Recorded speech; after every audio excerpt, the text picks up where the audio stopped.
it's Hawaii State Rose, and you're watching the Anthony Rogers Show.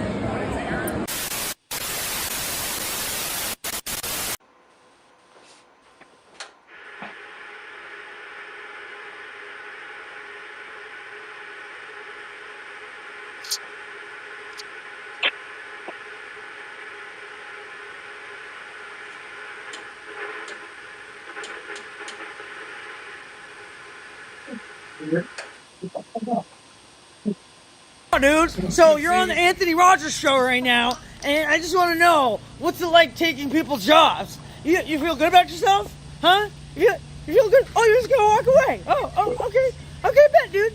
Okay, bet. See ya. Oh, you wanna fight? Oh, okay. You wanna fucking go? You wanna fucking go, dude? Where is he going? Like, what is happening right now? Oh, now you wanna? Oh, okay, never mind. I'm Savannah Storm, and you are watching the Anthony Rogers Show. Hi, I'm Sheena Ryder, and you're watching the Anthony Rogers Show. How's it going? This is Sean from Smile Empty Soul, and you are watching the Anthony Rogers Show. Hey, it's your favorite comedian Anthony Rogers reminding you to get cigars from Patriot Cigar Company. Tobacco from Nicaragua, best tobacco in the game. Get you some. We got a promo code right now in the description. If you use the promo code LEGENDARY, you get 25% off your cigar orders. Do it now. What a...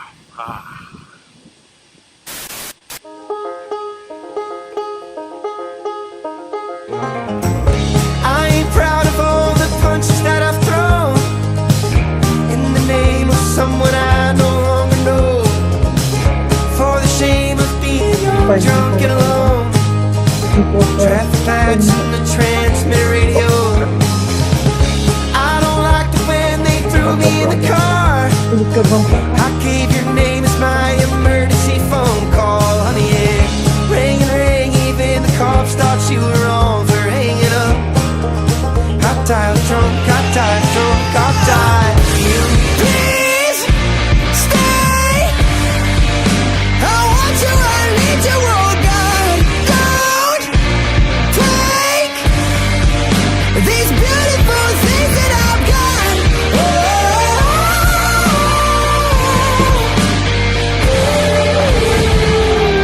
Please stay. I want you, I need you, oh God. I need these beautiful things that I've got. Hi, Andy. Hey, how's it going, bro? We're just, we're playing the intro right now to put us backstage. We'll bring you on after the intro,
What's going on, Anthony Rogers Show? This is Braden, and I'm excited to announce that I'm bringing Foodies Eat First Fest.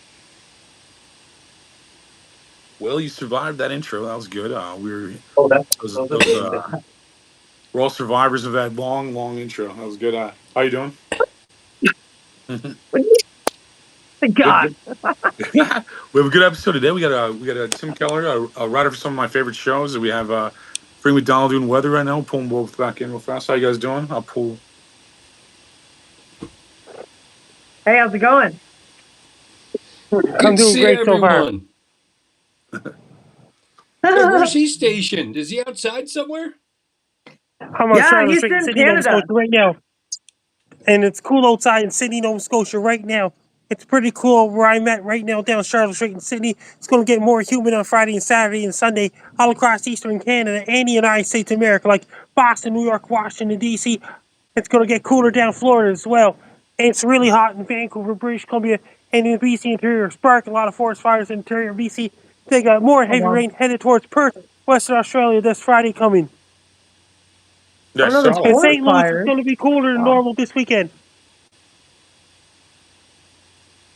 Well, I hope everyone's Then okay you got with cool the weather forest going all the fires. way down, Wait, like in British what? Columbia and all those places. It's really hot in Washington, Oregon, and California as well. It's really hot all the way up to Joey Allen's hometown, Wells, British Columbia.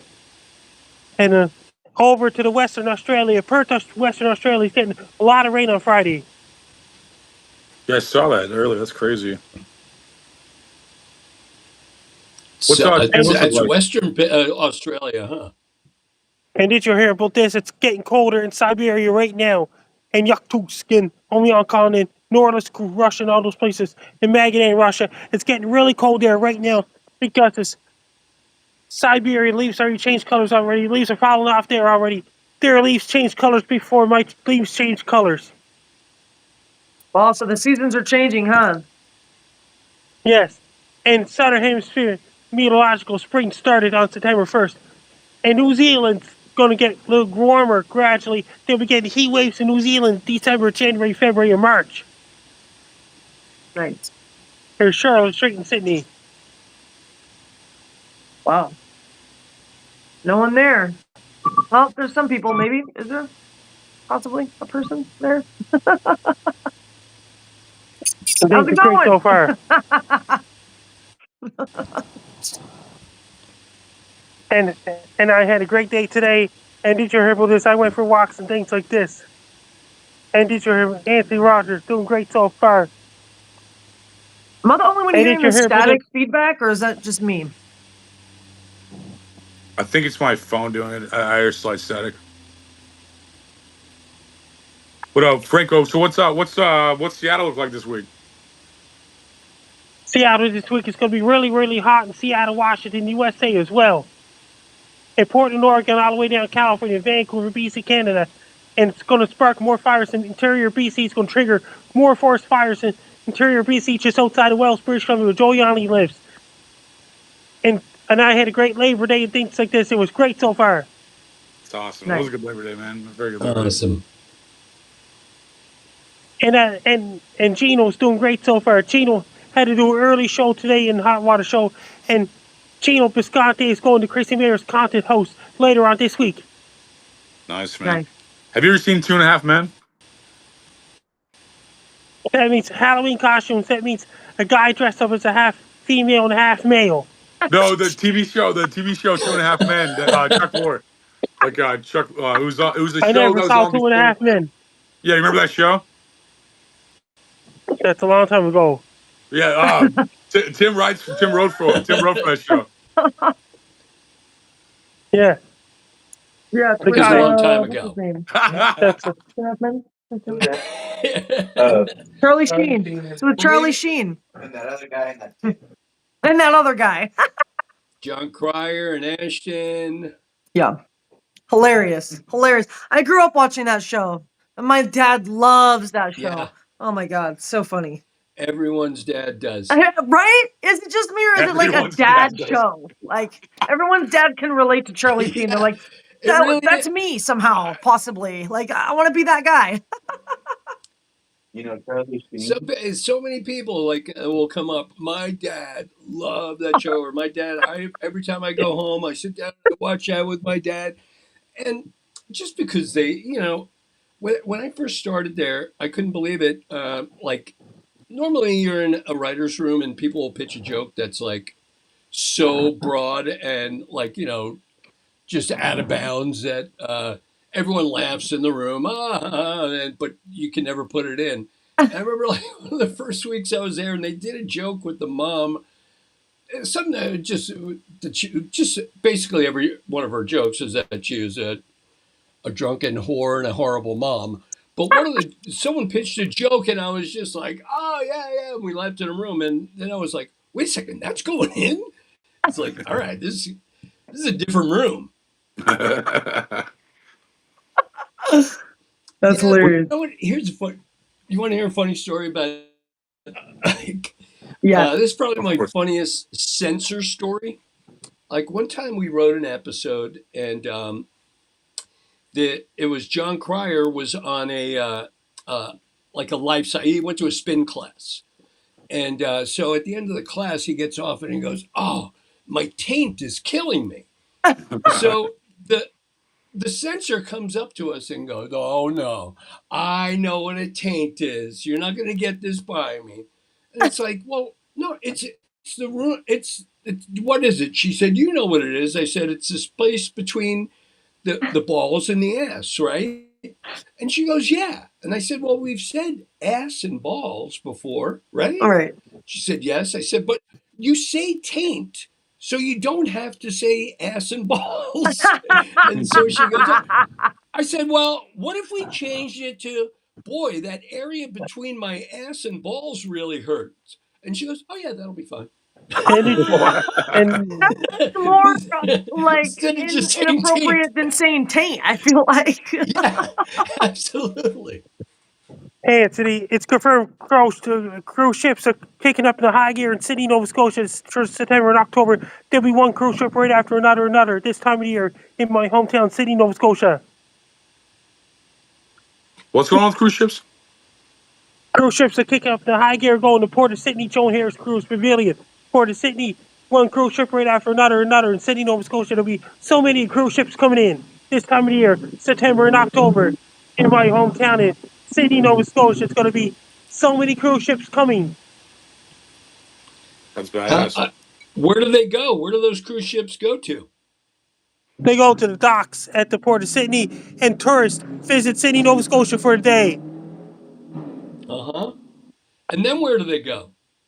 They go to other areas in Canada. Uh-huh, nice. Okay. So people are cruising to Canada on purpose? They're going. And when they go, for people to go on their vacation, they get on the cruise ship and leave Florida and headed towards Nova Scotia and things like this. Like people going to Nova Scotia for a visit, and they visit Sydney, Nova Scotia themselves. How much is that? That sounds kind of fun, actually. I'm gonna do that. Have you ever been on a lot of cruise ships? Yeah, I've been on a bunch of cruise ships, actually. I love going on cruises. I go to this rave cruise called Friendship, and we just rave. It's like a fucking music festival on a cruise, and then we go to another country, and they have an island party, and we rave on the island, and then we rave on the way back. It's so epic. Like, I fucking love it. How many days? It's like 4 to 5 days. 4 to 5 days. Do you sleep much at all? Actually, when I first went, no. But now that I'm like a veteran, I've gone like 8 times. I'm like, okay, we gotta sleep. Like, it's a marathon. You have to get. But what's great about going to a cruise festival is like normally music festivals, you're like either you're like in a tent usually. This one, it's like you're in a hotel, so you could like go back to your room, shut the door. You don't hear music. You can actually like get sleep. There's a shower. They also have a spa, so you could go to the fucking spa and sit in the sauna and like just relax in between like partying and then all the food's all inclusive, so you could get food whenever you want. Like you could go and eat as much as you want. It's awesome. I love it. Sauna's really popular in Finland, over in Europe. Everyone uses sauna in Finland. Saunas? Yeah, over I don't Finland, blame them. in Europe. I use saunas. I love saunas. Is there any chance we can make this QR code smaller so it doesn't block his face? Is it blocking face? A little bit. Maybe if we just made it like a little bit tinier. I'm not seeing. Hang on, it's not on the live version. Band. You don't see it on the live? No, it may just be a studio thing. Let me see. Do you see it on the live? We're not getting comments on Rumble either coming up. We got a lot of people commenting on Rumble. A lot of people watching. But it's not saying that. But we got Jenny. What's up, Jenny? How you doing? And then Robot Barbie doll tattoos. How you doing? She said she's a big fan of 2.5 Men. And she said her dad loves the show too. Oh, So yeah. you nailed it. Everyone's dad does love it apparently. Everyone's fucking dead. Nice. Rumble's not coming out. We have a lot of people on Rumble watching too for some reason. We got 1,000 people on YouTube watching and like 40 people on Rumble watching. Not showing up on Rumble for some I guess reason. it's not covering his face on the thing. What's up, It just looks like it's- YouTube? But you can see it on the.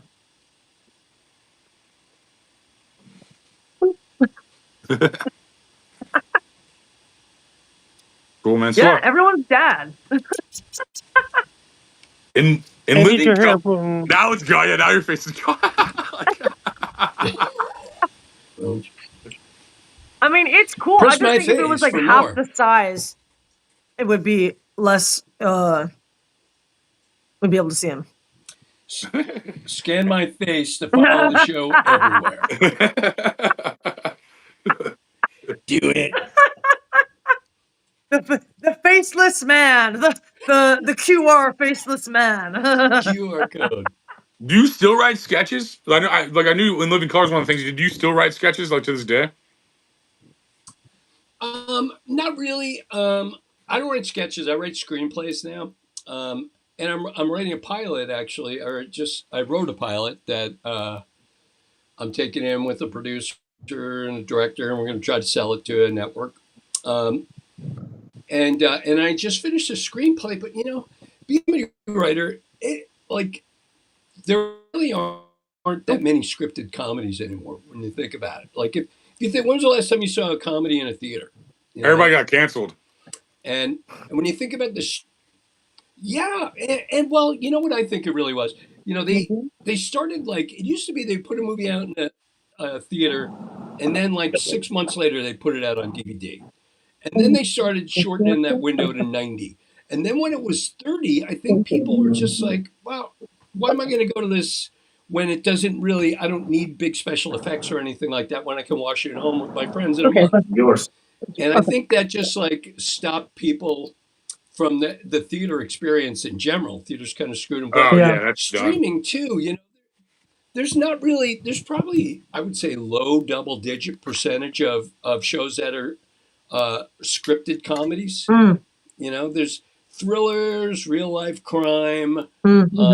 Stand-up is white hot, Yeah. It's so cheap to produce. I mean, you give Chris Rock $20 million and set up a camera or a few cameras in an audience, rather than you got to hire a crew of 200 people to shoot for 21 it's definitely days, a lot less people. writers, You gotta fucking right. pay.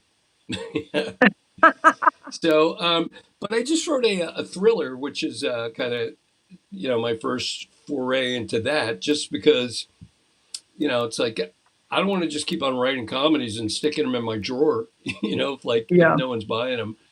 And, action and thriller are the two genres that are really hot right now. And it was really fun to do. But it was weird. Like when you write something, when you're used to having a joke, or you're looking for the next joke in every scene, I just had to go back and pull things out. Like, oh no, yeah, it's funny, but this is a drama. This is you're supposed to be scared of this guy. He shouldn't be doing dad jokes. So I feel like if I was a writer, it'd be hard for me to write drama because I'd turn everything into a fucking joke. I can't take anything seriously, right. And sometimes when I watch dramas, I go how do they know that's good? A couple talking in bed, oh, they're just having a conversation. I guess you have to do character stuff, but that's what I always liked about live action sitcoms, multi-camera, or you shoot them live in front of an audience that you have your response right there. Yeah. If it's funny, and a lot of times, if you want to follow me on social media, my blue sky is at Frankie MacD. My X for me Twitter is at Frankie MacD. My link tree is Frankie MacDonald. And my threads is at Frankie MacD 94. My Reddit is FrankDo94. My Facebook is Frankie MacDonald. My Instagram is Frankie MacD 94. My TikTok is FrankDo94.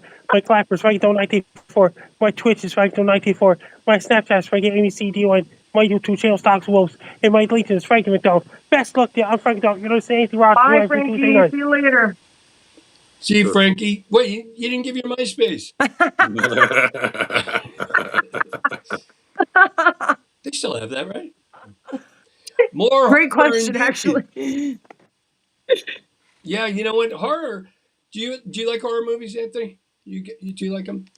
I have thousands of DVDs, so I'm such a movie fan in general. I love like everything, man. To be honest with you, I love everything but comic book movies. To be honest with you, Yeah, everything but comic book movies. Yeah. yeah. Yeah, and horror movies, though, that's something that if, like, you wanted to shoot, if you knew someone who had a camera and you wrote a script, you don't really need a star for a horror movie. So you can make them a lot cheaper if you have a really good concept, or Yeah. so like they call it a uniquely generic concept, which is a version of something that's worked before, but it's a new spin on it. Yeah. Yeah, seen a lot of those. Yeah, like with buddy cop movies, it's like depends on who you mix in there. Yep. Absolutely. That's a good point. But- Yeah, no, so back to dude, in Living Color wise, that was like one of my favorite shows as a kid. Like what were you on that the whole time? I never asked you this, but I was right. I was on right at the end. okay. And then I sold a script, so I had to leave. I sold the script for this movie First Kid with Sinbad. I think I remember that movie. Yeah, he like played a Secret Service agent, and he had to look after the president's kid. Yeah. Oh, cool. That's awesome. I wrote it on spec, and then I sold it. Like spec is like when you write it, not getting paid. You write it for free, hoping you're going to sell it afterwards. Yeah. And I kind of like doing that because then you just like hand someone a script and you go, "Do you want it or not?" Rather than yeah. Because a lot of times you go in to pitch an idea and it takes you 3 weeks to work up the pitch, and then maybe you go in and they have notes, and then you write something up, and like 6 weeks go by, and it's like I could have written a script in that time, Yeah. Yeah, I did. The writer side's weird. My buddy has a really good script for a TV show, but it's like I just don't even. I don't know. I've been pitched so much. I've been in like a bunch of independent type movies, but like when I was like in my 20s, I was trying to be in movies and stuff. But like I just don't even. I don't know what it is about me. I like lost it. I don't know. My buddy wrote a good script. And he wants me to do some stuff, but like I like lost interest. I don't know in the aspect of that, but I'm like a fan of it still. Like I want to like watch. Yeah. I want to grab a like I don't have internet. I turned off internet in my place, so I don't like stare at my phone all day. And I put my phone away when I get home, but I still watch DVDs and have like vinyl and like CDs and stuff. And like, oh, do you have those laser discs? Remember those? Blu-ray, bro. It's Blu-ray. Okay. Bro, I forgot about laser discs, man. You knew that was gonna be a good day at school, and they bust out the laser disc. I'm like, man. But no, I'm like basically fucking Amish though. You're right though. Like, yeah, I like that. I have laser disc technically on a PS5 or something, but I never use it. I have I must have like 2,000-3,000 DVDs, and I just that's crazy. Holy shit! Wow. Well, I bought them off everybody. Nobody has value attached to them anymore. So I'll buy like hundreds of them for like $50. Like, yeah. Well, the storage is where I wound up getting rid of them, and I got rid of all of my CDs and everything, but they just keep on making you do like. First, I got rid of all my CDs, but I put them all on my iTunes, and then I sold them. But then iTunes did that thing where they wiped out everything that you didn't buy from them. So all this music that I had, like close to 1,000 songs, maybe more, that just were washed away on these like little obscure records too. Aw. If the internet goes down, I'm the only guy with art like left. I'll be the only guy on earth with art. I still have a big stack of CDs. I have like one of those CD books, and then I have like a bunch of vinyls, and fucking. That's pretty much it. I don't think I have any movies or DVDs. I have books and books and DVDs. It's something about it, just like something about that classic vibe. I don't know, and I don't know, man. Like the last 20 years have just been comic book movies, so I feel like I'm not really missing much. And it's just like every movie's like they're like Wolverine 37, it's like Spider-Man 665. Yeah. It's like they like in my opinion, I don't know how you guys. So how do you feel as the writer about that? Actually, though, do you hate that shit too, or? Oh yeah. Good. You know, I wrote a blog on Medium. It was about how to, because I've sold 4 spec scripts, and I have friends who made more money. I have friends who had more successful projects, but I don't know anyone who sold 4 specs. It's pretty hard to do. Like the last time I sold one, there's over 50,000 scripts that are registered just with the Writers Guild every year. And so the last time I sold one, there were 87 spec scripts that sold that year. But like now, they will, like last year, I think maybe 12 sold, still 50,000 scripts registered. So difficult thing to do. But one of the things that I talked about is exactly what you said. Like they hate any kind of, geez, I'm blanking on the word. Not threat, but you know, they want security. So that's why you see all, you know, live action thing of The Lion King. You know, sequel. You know, there's another Jurassic Park 3 just came out, and it didn't do as well as the first 2, but you know, they just are really afraid to lose their jobs is what it comes down to. You know, like is that why they're not ever writing new stuff? Because I feel like they just continue to regurgitate the same shit over and over again. I'm like, when are they going to do something different? Like, when are they going to make an original thing? Like, it just kind of is like. Yeah, it's, you know what, they're so risk averse. That's what, you know, they really, when I sold First Kid, it was like the people who were like the executives, a lot of them were creative people and, you know, probably wanted to be writers and a lot of them or went to film school. Now, most of the C-suite, you know, as they call them, the higher up executives, are all MBAs. So it's all these business people who are, you know, they want to make money. And I really, you know, it used to be like, I remember when they had Touchstone, and they had Hollywood Pictures. And between those 3 studios, they used to make 50 movies a year, just Disney alone. And now, they shuttered Hollywood. Now it's just Touchstone and Disney. And they make maybe, I don't know, 13, 14 movies a year, something like that, instead of 50. Yeah. And of those, you know, there's going to be Star Wars, there's going to be Marvel now, there's going to be Pixar. And then the rest of Hollywood is fighting over those other 4 movies that they're going to make, you know? That's crazy. Yeah. But how do you think AI has affected like the movie industry or just writers in general, like jobs for writers and whatnot? I don't think it's really affected them yet, but I think it's going to. You know, there's a lot of, I agree with a lot of people when they say, you know, you couldn't write a John Malkovich, you know, being John Malkovich. I don't think AI is going to come up with that concept. You know, it's so beautiful. But, you know, but where they will probably use it is in more generic things, you know, I think they're already using it a lot in editing and giving notes more than the concept. So, like, instead of the executives, human reading it and telling you what they think, they're going to put it in, and according to the algorithm, you should have this moment here, or I don't think that. So, but eventually, I think that, you know, it's going to be a huge tool. But really, more than that, I think is filmmaking. I mean, have you seen like this? Is it Google at VEO that they just came out with the video creation?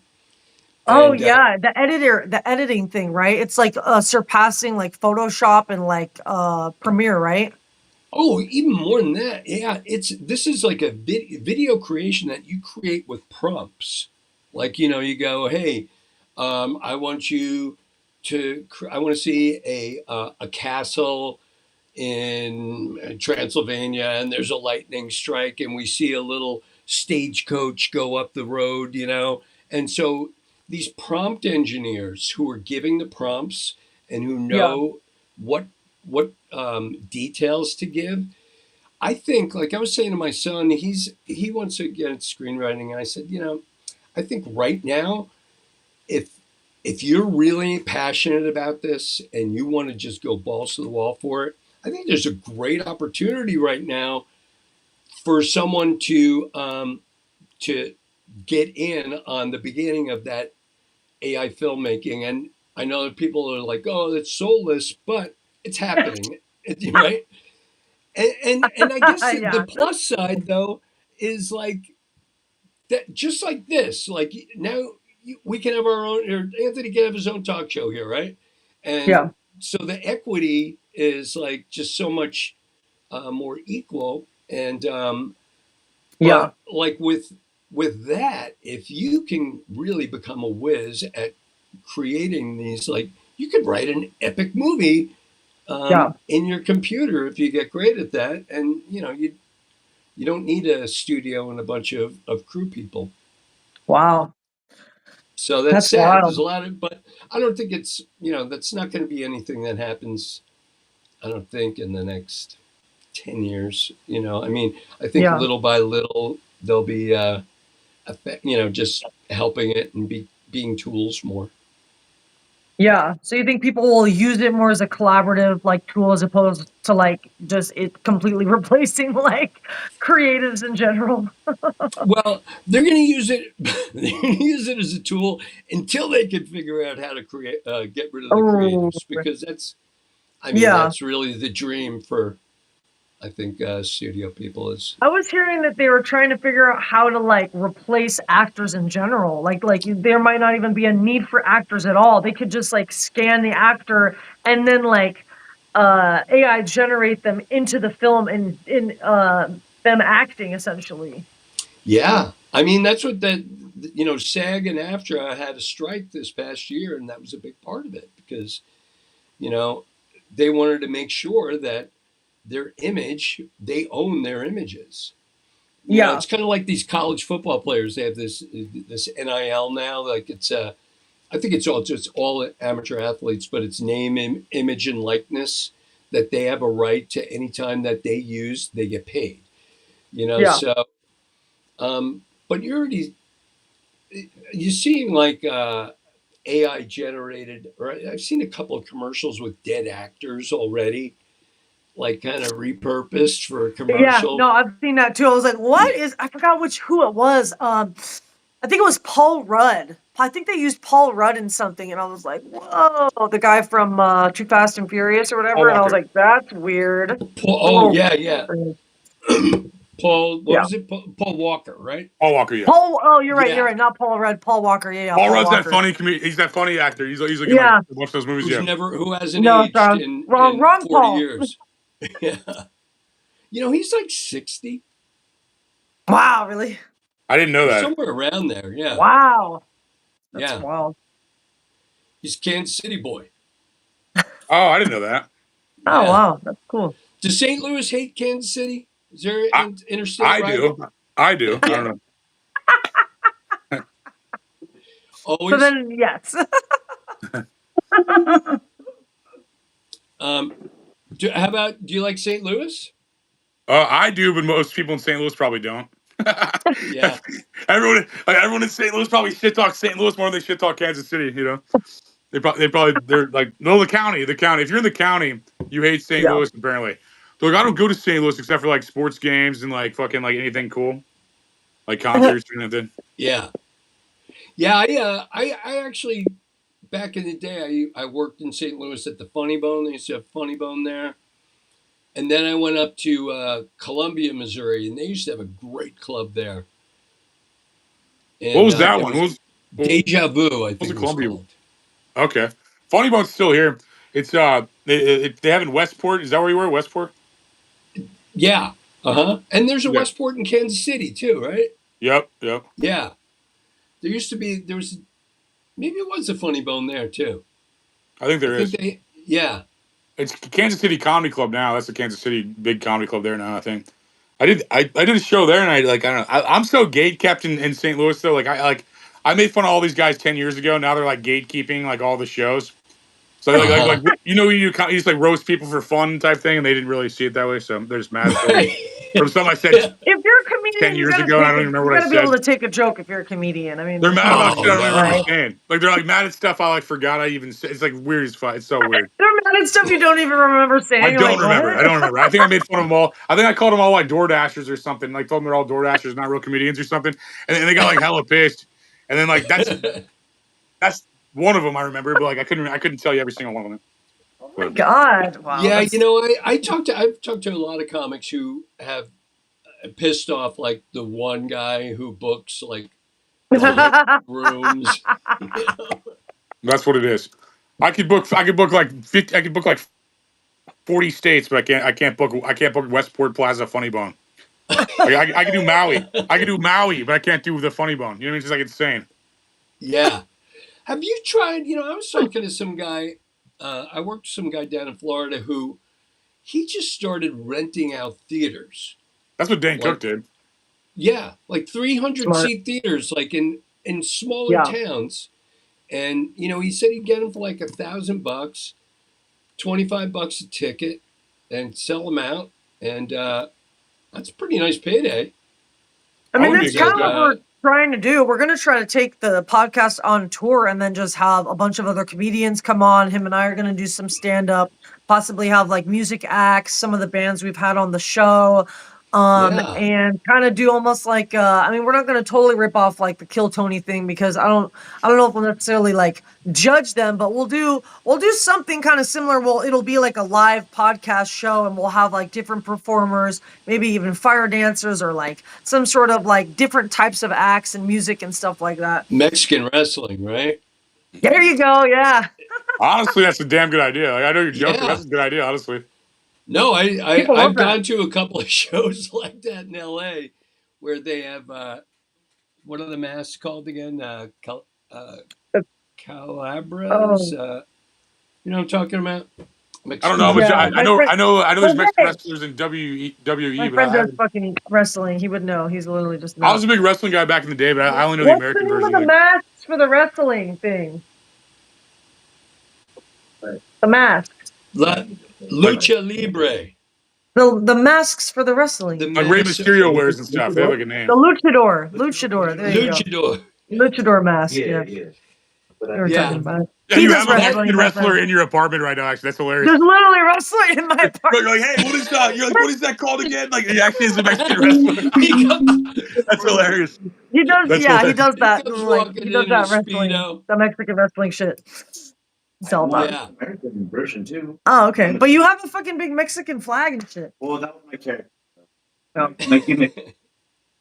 Your gimmick, dude. He's got a gimmick, dude. Oh yeah, is he a wrestler then? A legit real wrestler?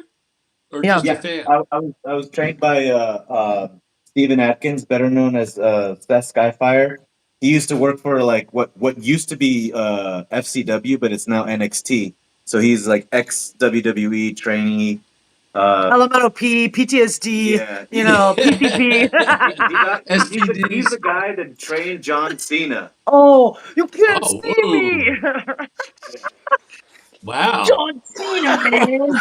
Hey, you know what? I went to my first WWE thing this year. And have you ever been to one of those? Several. I was the back of the bulk. I've been a million. I've only watched it on TV. I've never seen them. I've been to like once or twice. I've been to like the live shows.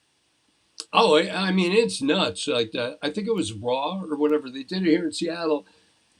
It was just crazy. These dudes, 45 years old, multiple people showing up with their belts, you know, and walking in and like watching these two guys. I was watching these two guys near me.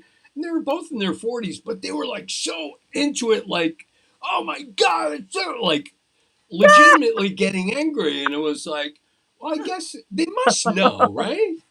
So it's just fun to like for the spectacle and the show, but oh yeah, you're definitely getting more of your money's worth watching pro wrestling than you would with UFC, and I'm a UFC fan, but sometimes I get a little disappointed, you know, because sometimes you've got like a whole pay-per-view ready to go, and then the dude gets knocked out in the first second of the round, and then you're just like, God dang it. There it is. Yeah. Now I'm bored. Yeah, I know, just love I how like a they good just show. how they kept on like setting up the next week. Like, oh yeah, well maybe the two of you girls don't want to find us next Right? week. Oh yeah. The way I see it, and I love because of the topic that we're talking about are like sitcoms and comedy and all that. Because I'm a comedic type wrestler, so I'm like Oh the yeah. R Truth. I'm like the R Truth type, right? Mm-hmm. Uh, it's all storytelling, right? We because the show that I'm a part of, we run weekly as well. So having to It's like soap opera. it's a Soap operas that take they take it too far. right? Oh Soap operas that get totally. Yeah. violent. But for men, Soap operas for Yeah. men. but for women too now because it's so popular.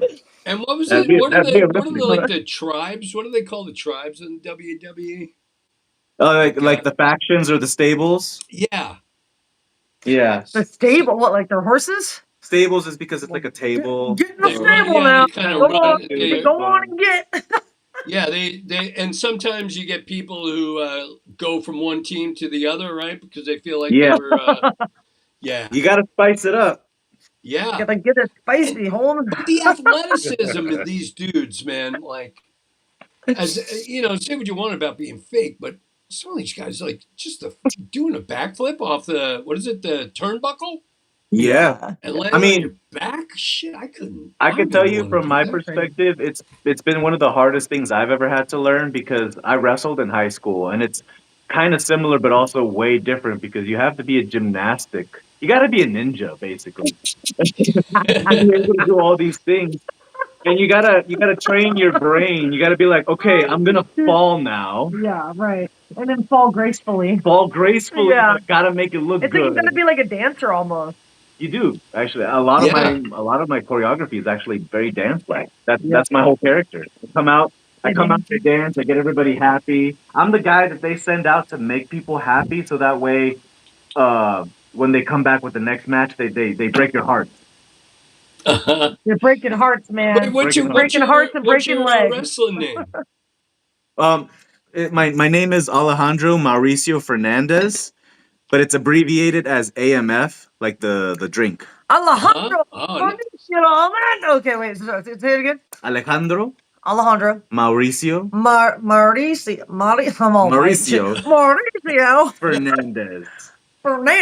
Alejandro Farnesio Hernandez. God, it's like And the longest name. It is. It's. But do you want to know why? Is because the person that writes the stories, he was like, I got a good idea for you because I used to be under the name of Bulletproof, and he was like the complete opposite of what my character is, but kind of the same.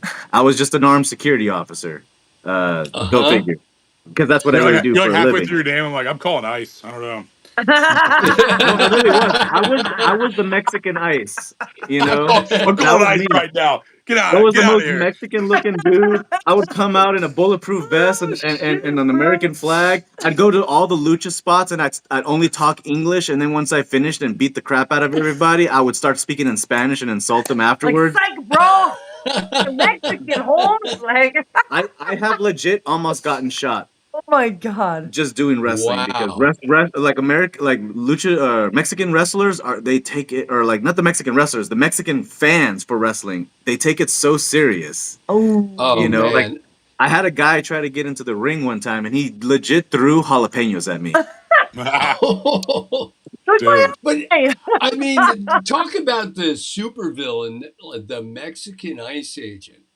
You know? Well, we don't like to talk too much about him, but you know, he was Mexican ice. He was a little too unhinged for the viewers, and so we had to revamp the So character. that's why people were shooting at you.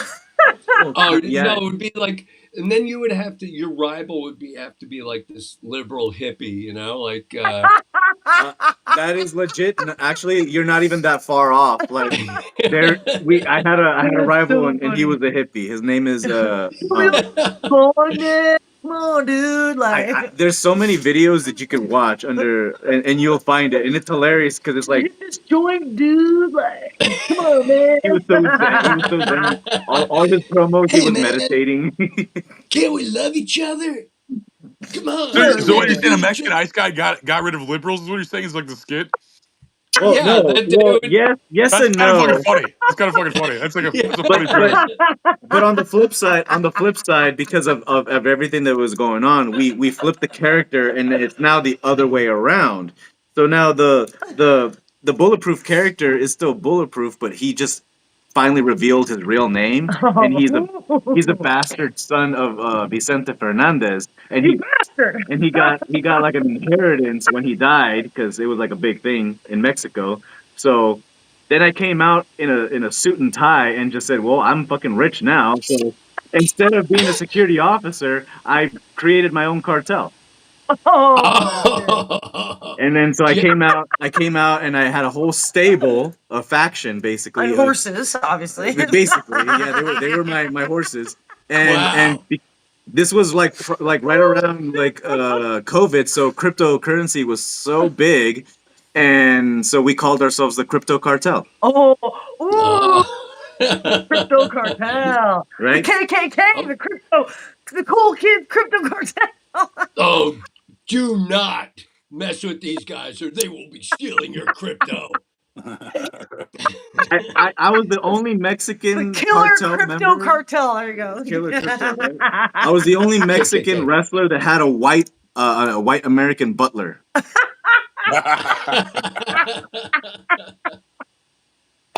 Yo. Oh, that's awesome. Are you still doing it? I recently just kind of like retired because I was teaching it for a while. It's just kind of very taxing on the body. Oh, I bet. You know, like every time you get slammed, that's like a car accident at 45 miles an hour. Oh God. Mm. You know, and so like I'm just kind of I'm not tired of it. I'm just tired of you know, feeling like I'm Getting slammed. Getting slammed. Yeah. No, that's not even the worst part. It's just the politics. Really, it's all of the politics right now are just politicking too much. And me, I'm not a politician. They're hating because you're, you know, the killer crypto. I'm a The very KKK, charismatic killer person, crypto. and so was that? The killer crypto cartel. They're like, hey man. Yeah. Fuck man. Hey, Oh, did you guys man. see that Vince McMahon documentary Oh hell yeah! Yeah. on Netflix? Man, that dude, he was wilding. See, who is that? A wrestler? Well, yeah, he's the guy that created. He owned WWE. That's back in the day in WWE. He was like, well, Okay. here's the thing though. I'm like, I know the name. Oh wait, he's the guy. Okay, I know who you're talking about. Yeah. He's the His yeah, I know who you're family, talking about. his family owned it first. Like his Okay. dad, I His think, dad, started yeah. it, right? And His dad was and then- But he was a he's the one that legit, like, monopolized ripped it guy. right afterward. Yeah. Yeah. And then He would always come out they were during the talking about it. WWE, like turn it with the fucking microphone and be like, Mhm. "Was he the one who was like, are you ready to rumble?" Kind of, yeah. He did look a lot like that dude. What's his name? Bruce Buffer, I think, or something. No. Yeah. Who's the guy who says I'm ready to rumble? It's one of the Buffers, right? Buffer, yeah. Hearing girls talking about Are wrestling is like funny as you fuck. ready? It's like He'd come out with My that walk. stepbrothers used to watch it, so I would like watch it, but I was never like super into it, you know. But I remember the character. I remember watching John Cena, and I remember watching McMahon. Would he be like on a big chair, or like he would have like a? He'd always been like Yes, that. he was Yeah. like they talked about how it really took off the WWE when he became the villain. Mr. Okay, yeah, he was the bad McMahon, guy. yeah. Yeah. he's during the Attitude Era, yeah. Yeah. He fought Stone Cold Steve Austin. He challenged God to a fight and he didn't show up on a pay-per-view. Oh yeah. Oh really? Yeah, straight blast. He was challenged God to a fight. Yeah, he goes. He's like this. It was like some huge event, like SummerSlam type shit. But what's the big one? What's the big one again? I forgot. WrestleMania. WrestleMania. Yeah, it was a WrestleMania. He goes. The final event was supposed to be Vince McMahon versus God, but God didn't show up. that was the entire premise of a WrestleMania like years ago. Well, at least Santa Claus and the turkey were able to show up. Wow, did they get their money back or? Do people I'm actually sure. show up expecting God to show up? Well, it was just a giant publicity stunt. Like it was like a narcissistic publicity stunt, basically. Right. He's That's like, I'm gonna so. fight What would have God. been funnier? What would have been funnier was he challenges God and God doesn't show up, but then the Undertaker comes out instead and then fucks him up. Dude, it So would have that's been like the hilarious if God opposite, showed right? up. God shows up and Stone Cold stuns him. He just gets smited. Smited. Everybody gets a stunner. You get a stunner. You get a stunner. God. It's the Oprah Winfrey of Stunnerville. Everybody will get stunnered Oh my God. every Monday night and Friday night. Imagine if God really did show up and just put a beat down on them. Flicked him. Well, He's like, how dare thee question my authority? well, I think what would have been funnier is if it was Morgan Freeman, Oh yeah. Freeman always Oh, plays yeah. God. I mean, he Right? might as well. He might be God. he challenges God, and then Morgan Freeman comes out, and then he gets stunnered. Dude, I love these. Like, you ever read these threads on like Reddit and stuff where they just talk about like God, like all these like black supremacists like talk about God being black and shit, and it's just like the funniest shit in the world. Like to me personally, it's like that's like the important detail to them about God is his race or ethnicity. They're like, no, God's Like God black. probably isn't like any race. He's probably all the. I mean, he if he created all of us, he's probably a mixture of all the races, or maybe he's just above even being a race at all. He's probably more of like an angelic being that's not even categorized as a race. Well, that, You know what I mean? Obviously, yeah. Right, Yeah, he's that's not, probably- yeah, yeah, he's he's like probably a he's rainbow. past that. He's past the race thing. Yeah, he's You know, above it doesn't that. matter what the color his pigment of skin is. It's such a weird thing to care about God. It's like okay, my one question for God is what's your gender?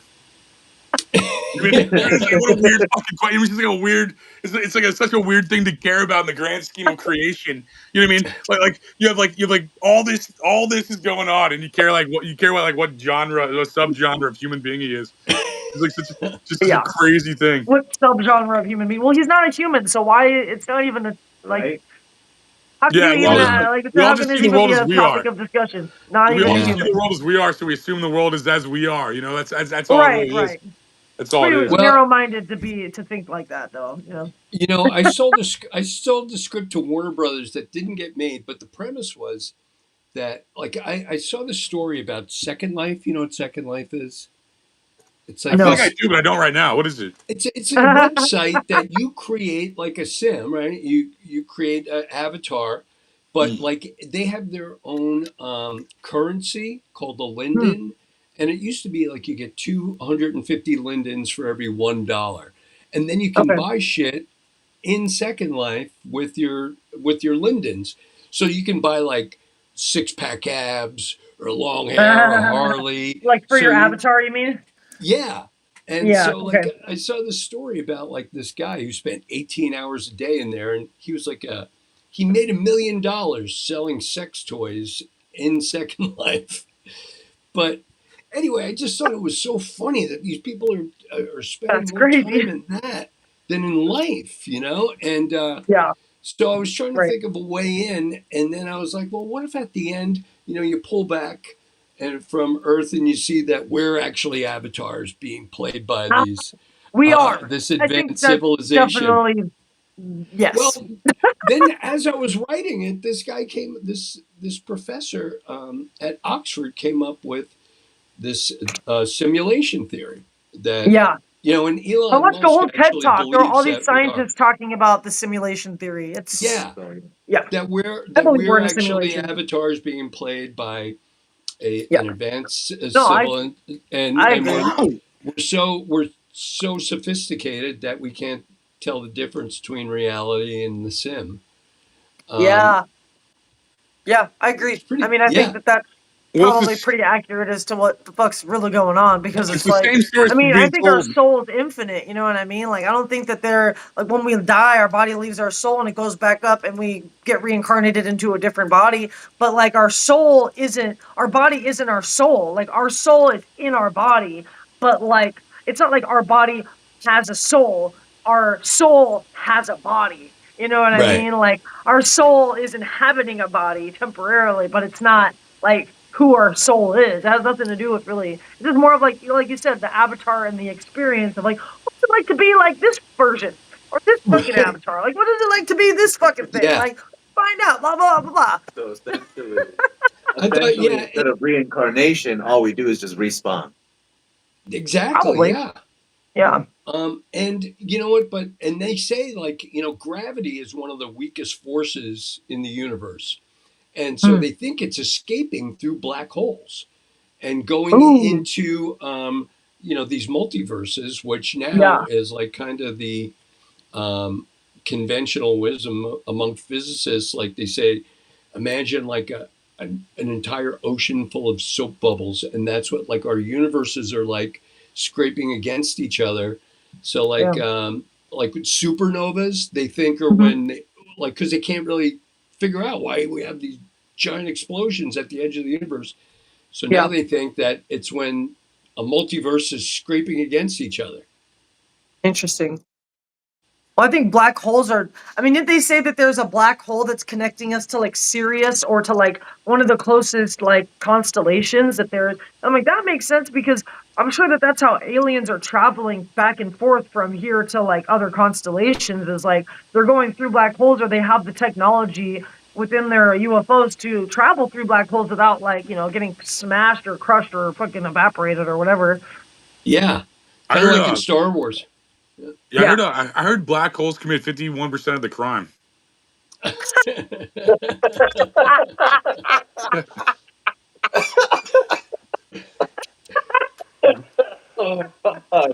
I was not prepared. There's no white holes. There's only black holes, huh? How do you think science racist? It's a real gift. It's a real gift making science racist. Yeah, but this is why I love white. I think it actually is. There's Reddit things where people are saying they think they're white holes. Their credit scores are. The white holes have higher credit scores. That's probably why they're always trying to suck you in, so that way you raise their credit score.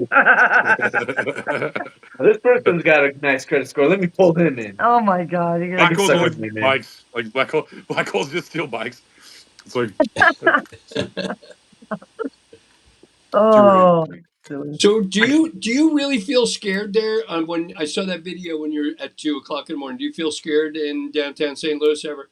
No, I was making fun of the people talking about it. I was just like telling them, they're like, I dare you to go outside at 10 p.m. And I dare you to go outside there, and they're just like, God, they're fucking insane. And then like people in the county are so fucking like such cowards, dude. They're like, I dare you to go outside. What's going and fucking, on at 10 p.m.? Something bad happened at 10 p.m.? No, it was a TikTok thing, and I posted on a couple other things, but like I posted this thing in TikTok where it's like a garden. It's like this like lush garden by the arch. I go, this is the St. Louis they don't show you. And I show like this garden and stuff. I go, they don't show you this. And then like someone goes, I dare you to go out at 10 p.m. and do that. And I'm like, all right, well, it's 2 a.m. I missed the 10 p.m. slot, but it's 2 a.m. and I'm outside smoking weed. I don't know, like I'm still not dead. It's just like Still not dead. No, like St. Louis has such a bad rap, but it's just a zombie town, dude. It's like you don't want to tell people that though. You want to be like, it's scary. Don't go here. It's like you want to keep it a secret though. Really, you don't want people to be. Yeah, you don't want people there. Fuck people. I'm over it. I'm over people, man. Yeah, like Seattle's the same way. Like people think if you go to Seattle, like I've heard a couple people, oh man, how is it up there?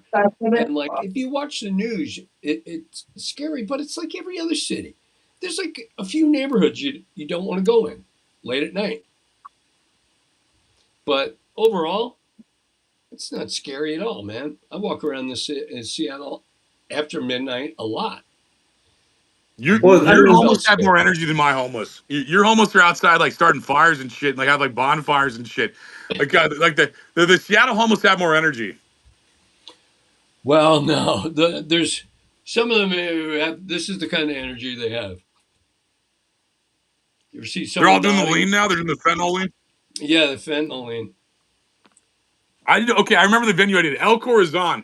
I just showed El Corazon, and like there's like homeless people everywhere. It was like a mob of homeless people everywhere. Yeah. Well, there's a mob of homeless people down the street from here. There's like it's weird because if you go down downtown Seattle, it's like Pioneer Square. That's where it all started, right? The city started. And you go down First Avenue, it's right near. It's just nothing but bars and restaurants, and it goes right down to the stadium. Second Avenue, same way. Third Avenue, tents. The Mission is there. There's a shelter there. So it's like so weird that a 2 block difference is a completely different experience, you know? No, yeah, Seattle has an actual problem with that. I can say with LA, like St. Louis, you got about 3 guys. You got about 3 homeless guys, and I mean, there's not. I mean, downtown you got about 3 homeless guys. That's about it. There's not that much of a problem here. The main problem is just motivating people to live here. You know, that's the main problem. I think there's like it's such a small fucking town. It's downtown St. Louis feels rural still. It feels like a rural town still. It feels like that. Yeah. But Whereas your town's got like millions of people used to live there, though? Yeah, it's built for about 2-3 million. Chicago overtook it when they built the railroads. So Chicago became the third biggest city after, or something like that. It was after Chicago. But Seattle and LA, you guys have way more highways. You have like 5-lane highways. You're built for way more people to I've been to both your guys' towns. LA is crazy. I mean, like I was just down there, and it's like the 405 in a lot of areas has 18 lanes, 9 lanes on each side, and it's still jammed up. Yes, but like Seattle, if they get any more people, they're screwed because there's just no more room to build highways. Yeah, your highways are huge. I drove. My wife and I drove a bus through there, like 55 highways in a row. There's so many highways there. Like I like Seattle though. Seattle's a fun spot. Like after I stopped giving a fuck about politics, I love everywhere. Like I feel like more so. But you have a lot of preconceived notions when you're in like the political like thing. You have a lot of preconceived notions of other places, and I feel like Florida and Seattle like being like opposite and stuff. Blah. You're like, I don't. But like after I got out of all that bullshit, man, I love everywhere almost, man. To be honest with you, I like making fun of it too. But I love everywhere. Oh yeah, it couldn't be different, than Florida and Seattle. It just but culture wise, yeah. Oh yeah, and age. I mean, Seattle's a very young city. Florida, I mean, you're Florida young, right? What's oh yeah, that's I like. I love coming down here. I feel like the prom king. Yeah, it's like, but like there's so many of the people down there like are just. I'll go to Walmart or something, and I just see these guys, just the Walking Dead, just those dead eyes with their wives, and it's like, no, that's not me. I can't be there ever, and yeah, I don't know, it's just like the life is gone. They're just there in God's waiting room, but but then they're also they laugh a lot, good audiences, generally.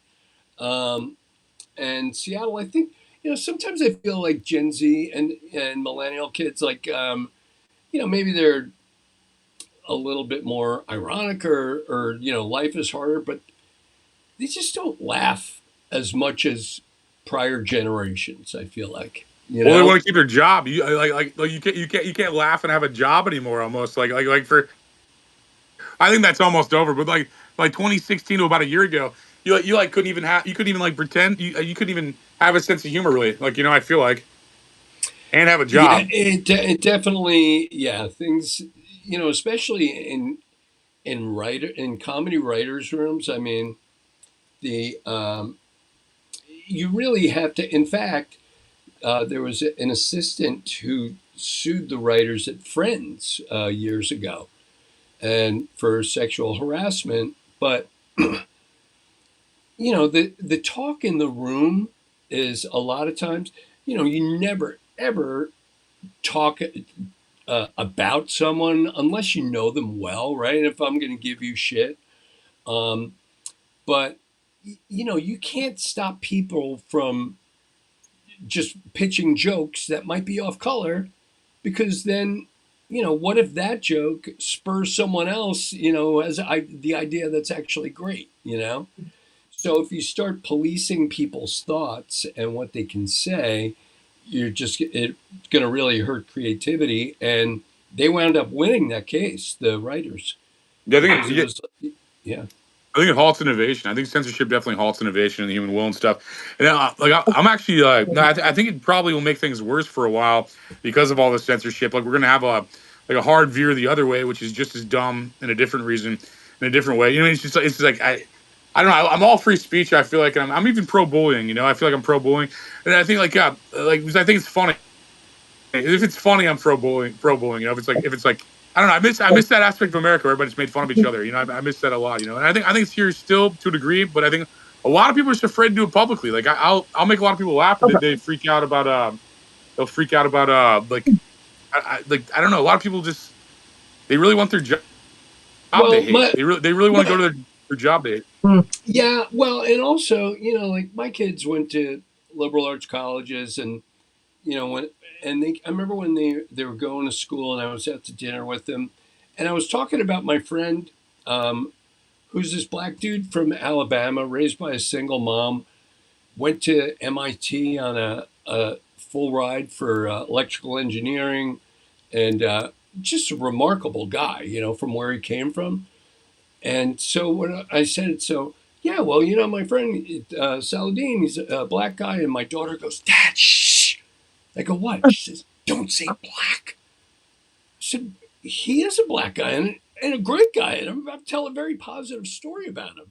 It's like, but you don't have to. But, you know, I think that the where they were in their environments, like that was wrong. But like when I worked in Living Color, that was one of the best things about it is like half the staff was black, half the staff was white. You know, the point in the show was to do like you know SNL from a black point of view. So you're looking for character flaws, you're looking for characters, and we just laughed. And you know, so there was never any, oh boy, you shouldn't have said that. You probably couldn't have done that show today. But you know, we were all friends. No one got offended. You know, we weren't. It's never a black guy telling you not to say racist jokes either. Like they laugh their ass off.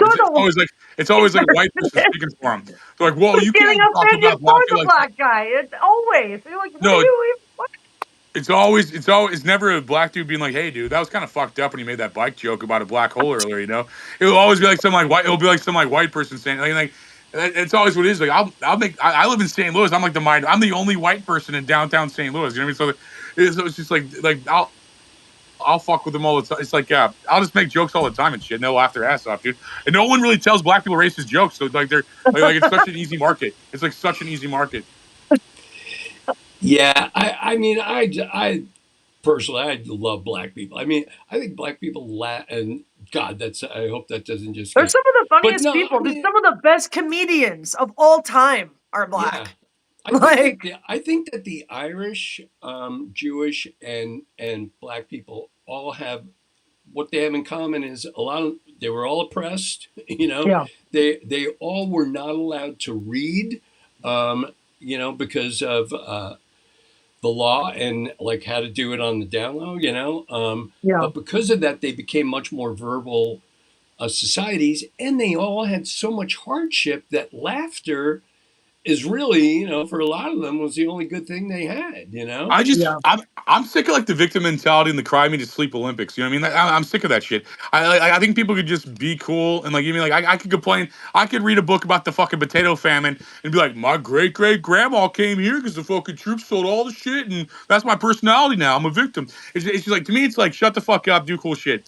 Dude, that's how I feel. It's like I feel like if you have an excuse, you're just a loser. If you're a victim, you're basically a self-professing loser. You're manifesting a loser reality. But I think trauma does make people funnier. It's not necessarily like claiming the victim role, but it's like because you had to go through trauma, you had to also find things funnier to not fucking kill yourself, right? Like you had to like find the humor in everything.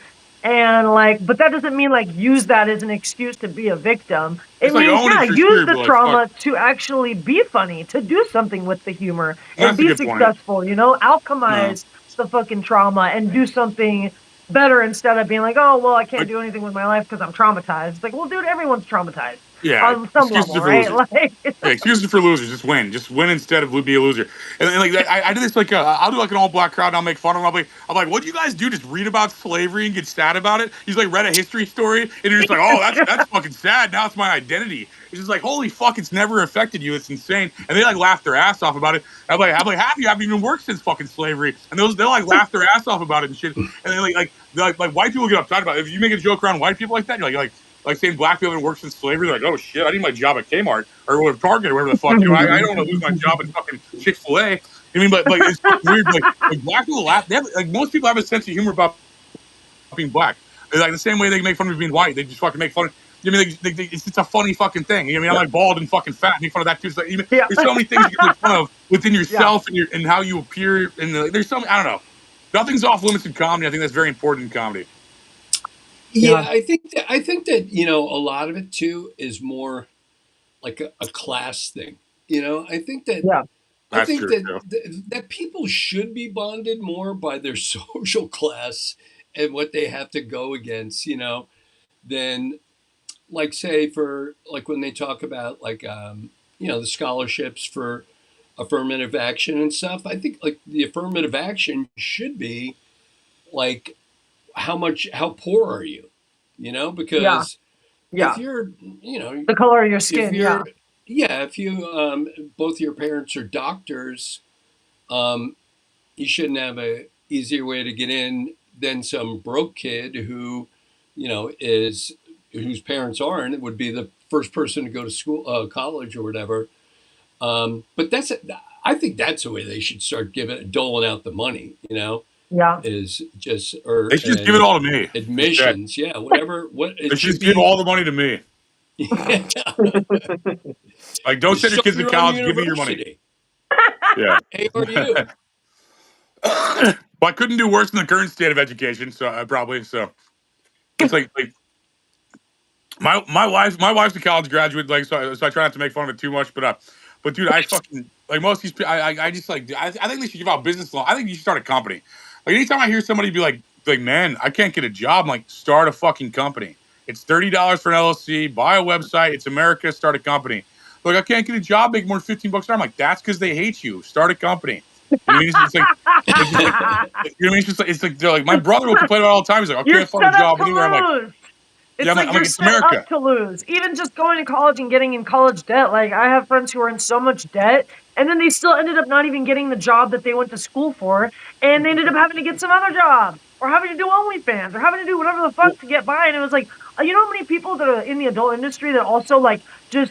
Like, I was watching these interviews of these girls, and it's like, this one girl was like a biochemist. This other girl was like, she was like a science major, and then ended up quitting because school was too expensive. Like, her debt was so insane, and she ended up just doing adult work because she made way more money. And, like, it's sad that, like, that's the world we're living in, where, like, that makes more sense than, like, following your dreams of being, like, a fucking science major. Like, that's just, like, mind-blowing. And these girls are, like, really smart, and they had to throw their whole fucking education away because they couldn't afford to keep going to school. Or, like, just, like, these dumb, like, it just doesn't make sense to me. Like, oh, you're going to be in so much debt and then, like, still not get the job that you, like, got a degree in. Like, that's crazy. Yeah. I saw this thing recently about a couple of OnlyFans stars who were like making more than NBA players, like top NBA players, like $50 million a year, man. Yeah.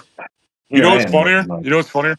95% of them don't make any money. So they're basically just like taking naked pictures for like their neighbors to fucking buy for like $10 and shit, and like their coworkers. Like 95% of the pyramid does not make money. Is that right? But the percentage that does is making like a retarded amount of money. Yeah, it's definitely definitely like no, but you're right though, because it's like there is just like a 1%, just like every other market. I feel like it is like you can get shit ton of money, and then the rest is like not making anything. The head of the lion is eating well. Yeah, right. And the last one and like the bottom 90-something% of OnlyFans are just like showing butthole pictures of their neighbors in college and like college and high school friends for like $9. It's like fucking hilarious to me. Like that concept's hilarious to me. How everybody sucks, man. Expose themselves for like $9. It's crazy. You know what? But I think that's bullshit because I give pictures of my buttholes to my neighbors for free. I mean, it's the fucking game. These guys are out here actually charging. That's hilarious. Old school. I kid you not. When I had my OnlyFans, I wasn't making that much money. Oh yeah, were you on there as AMF? Yeah, his wrestling. You're wrestling. You whip your dick out while you're wrestling. Believe it or not, people just wanted to see me in tights. I had Throw a sock in this one guy who just only wanted to watch me in tights and nothing else, and I was like, really? You don't even want to see me naked? And he's just like, nah, I just want to see you in fucking tighty whities, and I was just like, okay. But I made it worth my while. I was like, I wasn't charging $9 or $10. No, I was You're charging $5. Because I know my worth. Yeah, dude. I want one crypto coin. Right? Right. No, I was doing my shit for The like crypto 50. cult. The crypto. Hey, look, no, Bitcoin is expensive. I was charging like $50 to $100 for that shit. Oh my god. That's probably why I didn't make any money though. But you know. Well, I mean, after you go through your tights budget, I mean, what are you really taking home? You know. I was dead ass getting ready. No, look, there is actually a joke. There's a joke in the wrestling world. The joke is if somebody ever asks to pay for your wrestling tights, because there's always like women. You know, it's a thing. Women get hit up, and men too. They always get hit up. Can I buy your used wrestling tights? Oh my god. Or stuff like that. Your used underwear. Yeah. Oh so god. Here's what they do. They're just like just have ring gear made specifically to be sold, and then just say that you wear it. But they want the sweat. They want the fucking sweat stain, dude. Come on, that's what they're paying for. Oh, just put it in your bag. You can always put it in the bag with the other tights that are actually used, and then just have it. You gotta get like a spray that just smells like butthole or something, or like smells like those fart sprays. Sweat. Just spray it. Sprays. Do you guys remember those fart sprays from back in the day? Yeah. For like Spencer. Right? Yeah. And next thing you know, the classroom just smelled like butthole all of a sudden. You're just like, what is that? Who just fucking let one rip? What kind of fucking losers binds people's underwear? That's like crazy as fuck. That's like, apparently, those are the people. Someone from Canada. I'm not gonna say his name because I'm not gonna fucking put him out like that. But it was a Canadian. I was like, yeah, do it, bro, do it. Doctor. No, I'm too good. Did he pay you in Canadian dollars? Is he watching this right now? He's probably. I mean, we have Frankie. He's from Nova Scotia. It was Frankie. No, I knew it. Frankie's buying wrestlers on Canada, right? Isn't he from Canada? Yeah, they're probably friends. We dude. probably that's what I'm saying. Like I'm trying to refrain from even saying who this guy is. You know, I'm not trying to put him out like that because he's like a low key closeted gay. Oh he's married. Oh fuck. Yeah, I found all this shit out, and I'm like, bro, look, just be honest with you. He was trying to make me gay, and I was like, bro, you do know this is just the business, Why do gay right? guys love to do that? They want to turn a straight man gay so fucking bad. Like they just really want that so bad. They want to convert. They're like Jesus freaks. They want to convert you so bad. Right? No, look. Actually, that almost happened to me last night. Since I knew Uber, god! I picked up a gay guy. Really nice dude. You know. But the entire time, I know what he was trying to do. He was trying to flirt a good game up at me, right? And I was telling him my life story. I'm like, yeah, you know, my mom's lesbian. She raised me nice. You know, my father, I'd never met him, but the only father figure in my life is a famous drag queen. So I grew up in drag queen locker rooms my whole life. So yeah, there's not a single gay man that could turn me, sway me. I've been through the ringer, and he was just right there, like, oh really? Oh really? Right? And I'm like, that only makes them try harder. You gotta stop telling them the story. Maybe I gotta stop telling them the story. No, don't be telling them that. Right? You're giving them ideas, bro. Giving them ideas. Oh, he's been in drag queen locker rooms his whole life. Maybe that's why I like to go on stage and play dress up. Oh my god. It's all making sense. It's all making sense. Well, that's I always say, like, just about these people who say that, like, oh yeah, I'm just gonna choose to be gay. Like I know people who, like, a friend of mine in the 90s, like, he almost got fired because he was gay. He was like, he was crying. He was like, because he had to tell his bosses that he was gay because someone was gonna out him. So like back then, who would ever, like, choose to do that? You know what I mean?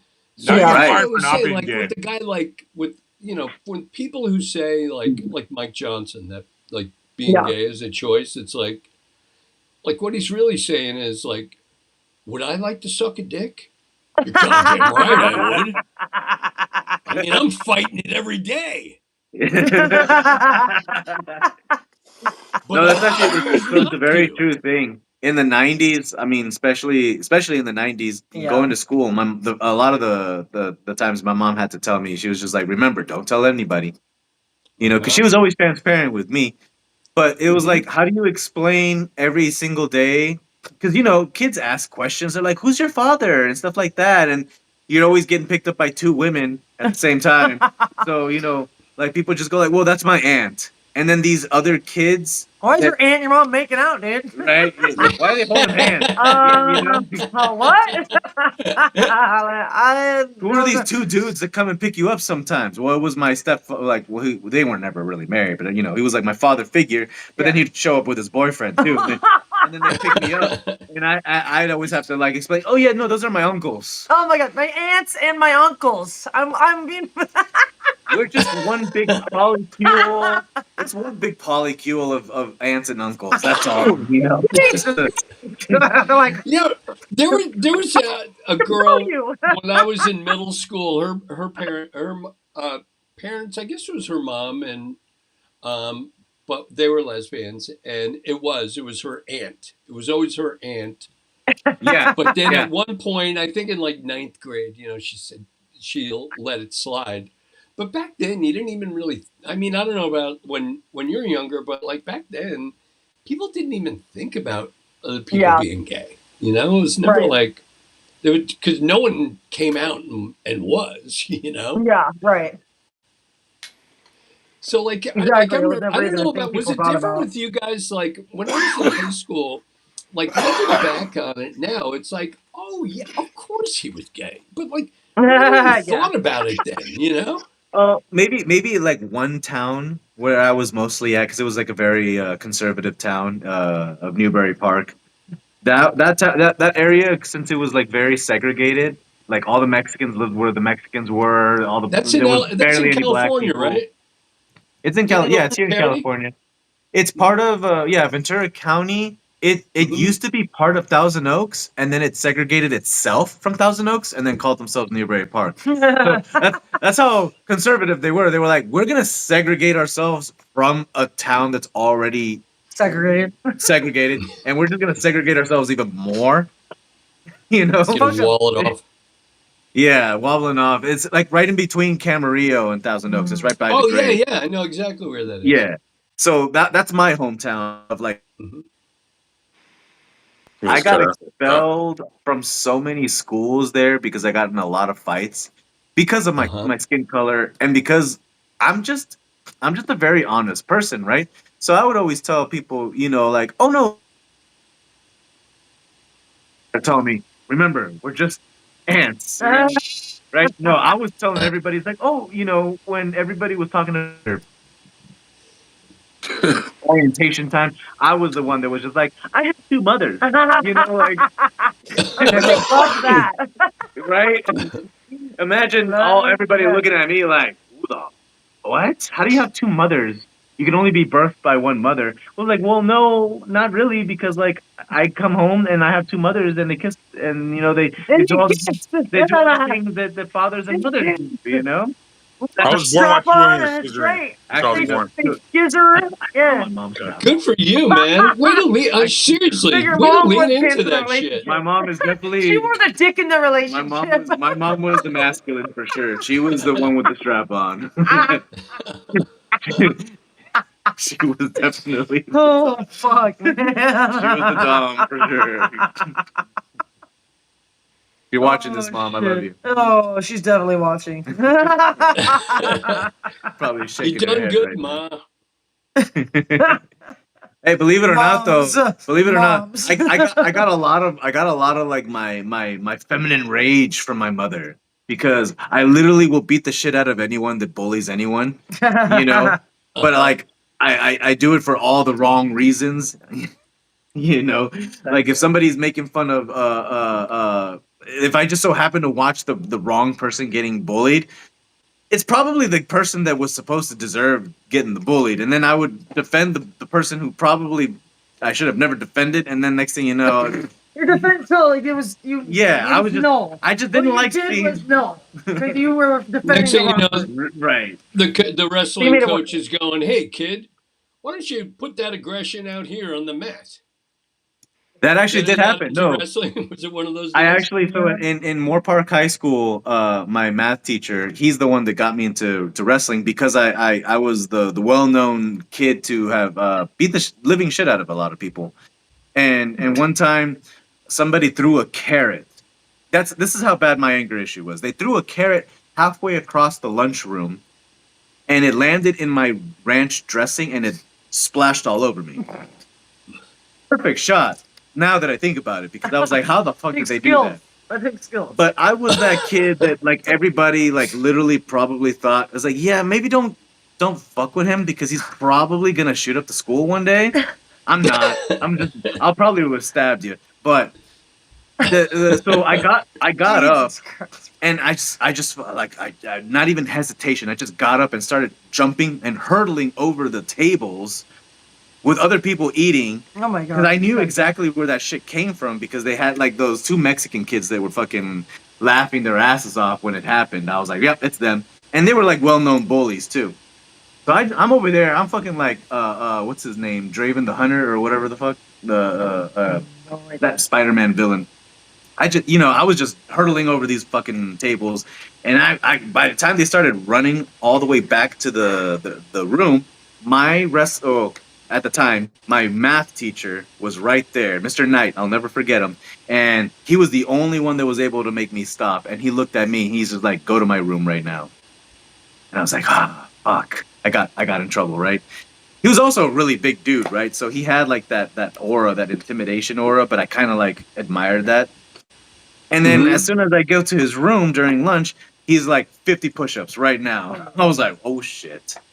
Right, and I did it, and then he's like, you know what? Tomorrow, come to the office. You're gonna sign up for the wrestling class, and then I became the varsity captain. Nice. Like years later. So being a psycho turned out all good. Turned all good. Dude, that food story reminded me of this story. Like I was on like acid at like a diner, and like when I'm on acid, I turned like a con artist, like fucking with people and shit. And like my meal had like one small egg on it, but nothing else. Like something from the kitchen was on there. So I took that piece of scrambled egg and like threw it at somebody, and then like right at their fucking face, and then they tried to tell on me. They tried to tell on me, and I'm like, I don't have egg anywhere. Like, what are you talking about? I just made them look fucking crazy. Like they tried to offer me like a free meal and shit. The fuck out of them. Dude, yeah, I basically took a scrambled egg, threw it at someone's fucking face, and had all deniable plausibility. I'm like, I don't know what you're talking about. It's crazy. And like he's like yelling and shit because he's right. And he's like yelling and all pissed and shit like that. And I'm like, I don't know what this guy's talking about. He's kind of crazy, dude. I would never throw. I don't know what he's talking about. And like, dude, that's just remind me of that shit. I don't know. Remind me of that. Like, hey, you remind me of everybody that I ever beat the shit out of. Love that. Well, you're like 4 foot tall. I wouldn't let you beat me up. I'm like fucking. Yeah, that's true. He is like multiple. I'd be like, I know. I'd be like, I was legitimately my ankles. The rink, guys. Put it in the ring. Ooh, we need to do a what do you call it? Like a short clip. For you guys are frozen. Right do a little clip for them. What? Hey, I gotta. My friend's dropping her cat off pretty soon, so I'm gonna have to log off in a couple minutes, guys. That's cool. Dropping her cat off. We're gonna see if the cat gets along with my cat. Yeah. Gonna be interesting. It's gonna be cool. You're gonna see what gets all the cat. I have a cat, and my friend is like, they're trying to I don't know, why did they need me to fucking something about like they're trying to find a new place and they don't want the people to know they have a cat, so they want me to like watch the cat like temporarily. Oh, like a foster home. Your foster day, just for like a night. But yeah. I wouldn't trust you with my cat. You know, I wouldn't trust. I would trust you. I might eat the cat. I mean, I'm pretty hungry. I don't have enough food in the fridge. They're gonna come back with some fucking spell on it or some shit. It's gonna have like jewelry. It's gonna have like amulets and some spell on it. I'm like, the cat's it's gonna be talking when they get it back. They're gonna be like, bro, what the fuck? It's gonna be like Salem. I'm like, what are you doing to my cat? It's gonna smell like Palo Santo when it gets back. What the fuck? My cat smells like Palo Santo. Like, what the fuck? stirring the pot with doing evil. I thought it was like Sabrina the Teenage Witch. Yeah. What? I named my cat Salem because of Sabrina the Teenage Witch. I used to love that show. Yeah. Good. You know what? My good friend Nick Bakay is the voice of Salem. Oh, He was actually that's awesome. He was a writer on the show, and That's amazing. He was That's so also cool. a writer on In Living Color. Oh, that's so cool! Holy shit! Wow. And now awesome. I think he still goes to like these Sabrina, like they'll have like these Comic-Con things, but for Sabrina. And that's so cool! Like, and he does the Salem voice. Salem, yeah. That's so cool. It's an iconic voice, to be honest. It really is. It is. He has a great voice. He really does. He used to be Dennis. I don't know if you guys remember Dennis Miller had a talk show for a little while, and he was the sidekick. Yeah. Dennis Miller. I haven't heard from him in a while. I haven't seen him in a while, huh? I mean, He probably cashed out. He probably cashed out. Yeah. He's kicking it back in San Diego or Santa Barbara, I think. That kid, there was a black cat from like Hocus Pocus, this like '90s movie. I had the guy on that did that guy's voice. I forgot the name of the cat. Yeah. Yeah. What the fuck's the cat's name? I forgot. Hocus Pocus. He was It wasn't Salem. Right? No, it was because it was a very specific name for like that kid. The it was that kid that got turned into. Because it was the kid that was turned into the cat. They turned him into a cat. Yeah. Trying to remember, because that was one of my favorite movies too. Yeah, that's the new one. Oh my god, have you seen the new Hocus Pocus? Holy shit! It was still pretty dope. They actually really did a good job. Really good. Binks, Thackeray Binks. Yeah. Binks. Yep.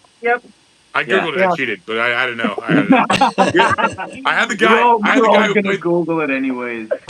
The guy who did that was in like Goof Troop and a bunch of shit too. We had him on the show. That was I love that shit. I love that.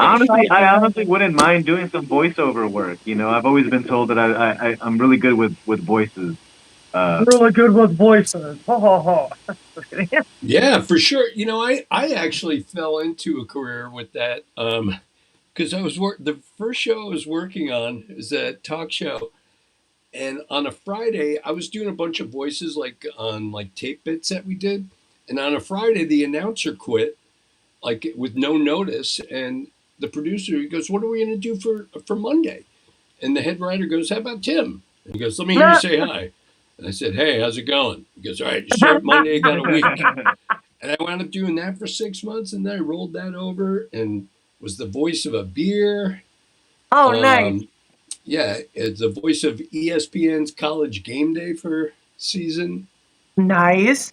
Okay. Yeah, that's the best work in the world if you can get it. It's gotten so much harder now because, well, now there's a lot of video game work you can do, I guess. Yeah. There's not a lot of voiceovers on. There's not a lot of commercials anymore. I mean, I don't know about you. I don't. The only time I really watch TV with commercials is sports, and so I don't think anyone's really watch them. And then the spots that you'll see on YouTube or places, a lot of times people are watching it without sound, so they don't even have voiceover. Just have a couple of graphics. Yeah.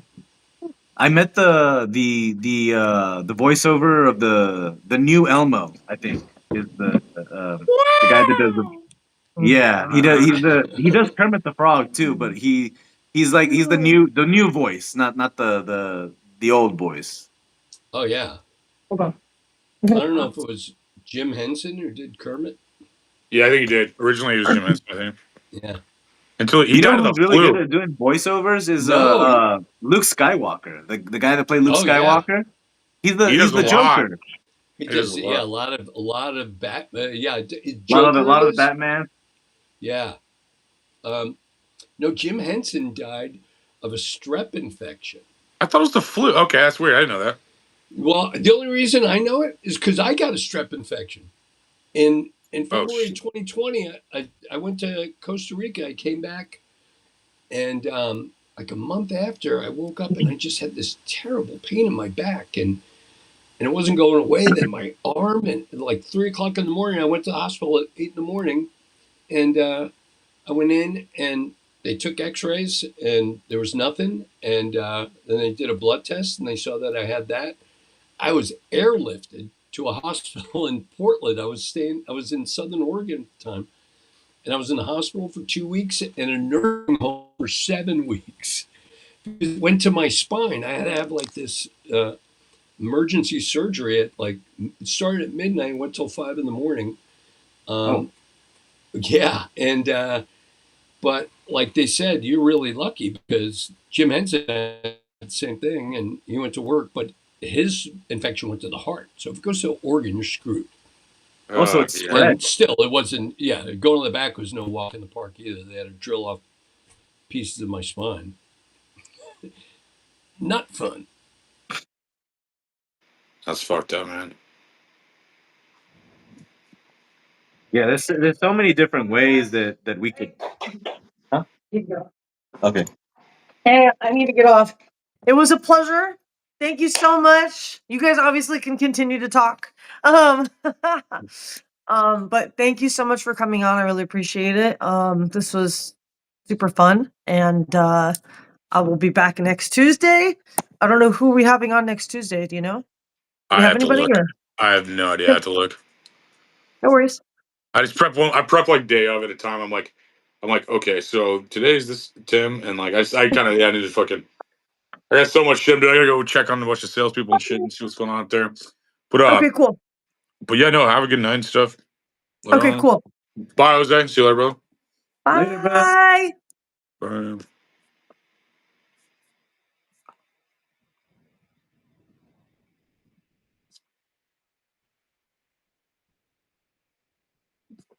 The countdown is over. The rivalries are real, and the road to the championship begins August 23rd. Or I guess it began August 23rd, huh? Westwood One brings you every electrifying moment of the NCAA football, from the first snap to the final whistle. Top teams, big plays, unforgettable Saturdays. Don't miss a second of the action. Listen to NCAA football on rumble.com, the Westwood One Sports app, on westwoodonesports.com, via Westwood One station streams, by asking Alexa to open Westwood One Sports. If it's sports, it's on Westwood One. Thank you all for watching. See you next week.